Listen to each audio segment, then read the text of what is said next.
Have you ever been to a funeral where somebody's standing up and eulogizing the deceased, saying all kinds of good things about them, and you thought in your head, are we even talking about the same person?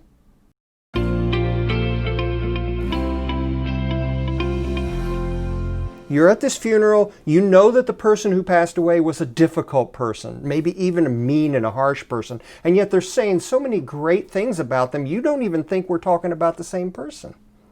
Well, that's how I feel when I read 2 Samuel chapter 1. There, King Saul had already died, and David is speaking over him. Actually, David's singing over him. Now remember, Saul was a prideful, egotistical, paranoid, homicidal person, and yet to listen to David's words, it sounds like Saul was some cross between Billy Graham and Dudley Do-Right.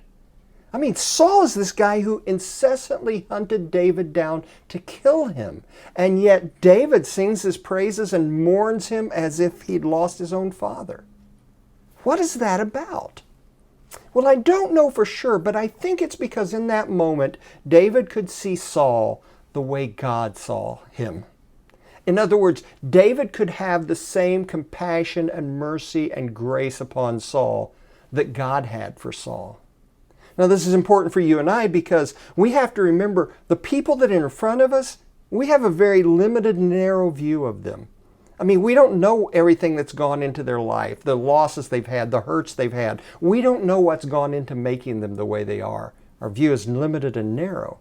And so we need to treat everyone, the good and the difficult people, with grace and mercy and compassion, the same way God treats us.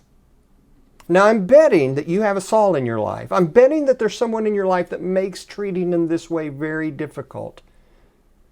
But if you treat them with grace and mercy and compassion, someday, if they attend your funeral, they won't have to say, are we talking about the same person?